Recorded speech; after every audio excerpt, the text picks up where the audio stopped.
Budget সেগমেন্টে বড় battery আর টেকসই ফোন তো আমরা অনেকেই খুঁজি, কিন্তু টেকনো এবার এমন কিছু নিয়ে এসেছে যা আইফোনকেও টেক্কা দিতে পারে বিল্ড কোয়ালিটির দিক থেকে।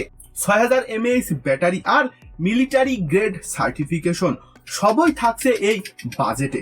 আসসালামু আলাইকুম বন্ধুরা, আমি সাকিব, আপনারা দেখছেন টেকনুট সাকিব, যেখানে আমরা টেককে সহজ করে বোঝাই। আজকের ভিডিওতে আমরা টেকনো স্পার্ক 50 5G এর ভেতর বাহির সব রিভিউ করব। তো চলুন দেরি না করে শুরু করা যাক আজকের ভিডিও।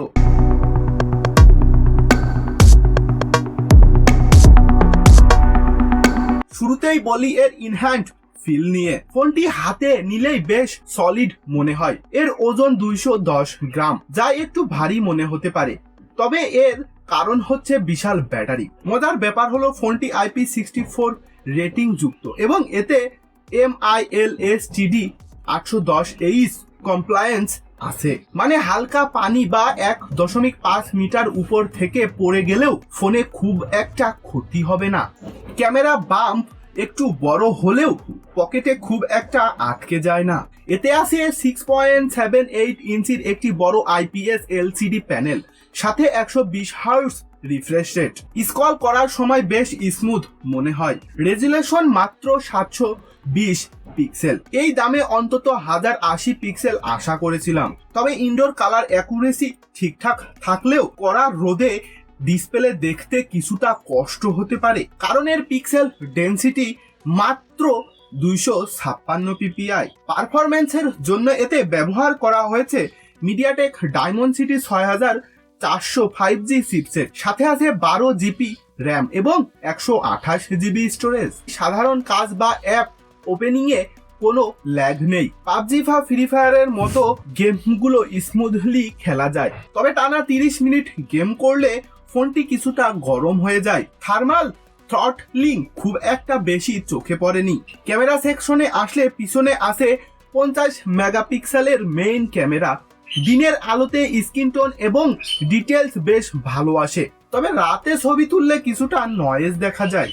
সেলফি ক্যামেরা পাচ্ছেন 8 মেগাপিক্সেল, সোশ্যাল মিডিয়া আপলোড করার মতো মোটামুটি ছবি তুলে দেয়, তবে খুব বেশি এক্সপেকটেশন রাখা ঠিক হবে না।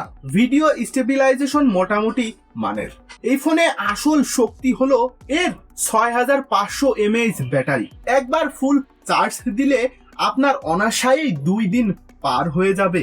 বক্সে পাবেন 45 ওয়াটের ফাস্ট চার্জার। ফুল চার্জ হতে প্রায় 1 ঘন্টা 15 থেকে 20 মিনিটের মতো সময় নেয়, যা এই বড় ব্যাটারির তুলনায় বেশ ভালো। ফোনটি লেটেস্ট অ্যান্ড্রয়েড 16 এ টেকনোর নিজস্ব iOS 16 এ চলে। কিছু প্রি ইনস্টল ব্লুটুথ আছে যা আপনার কাজে নাও লাগতে পারে, তবে সেগুলো আনইনস্টল করা যায়।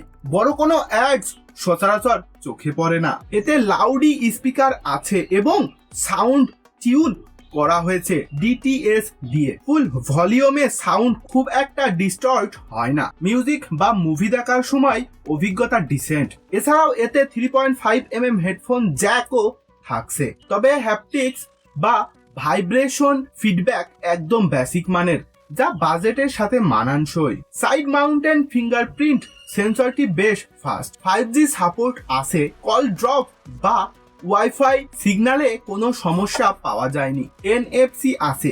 বাজেট ফোন হিসেবে NFC থাকাটা একটা বড় প্লাস পয়েন্ট। সবশেষে আসি সিদ্ধান্তে, ফোনটা কাদের জন্য? যাদের অনেক বড় ব্যাটারি আর ভালো ব্যাকআপ দরকার, যারা রাফ ইউজ করেন এবং টেকসই ফোন খুঁজছেন। কারা ফোনটা থেকে দূরে থাকবেন?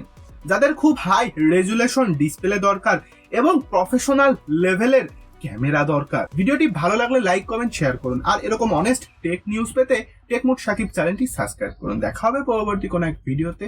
আল্লাহ হাফেজ।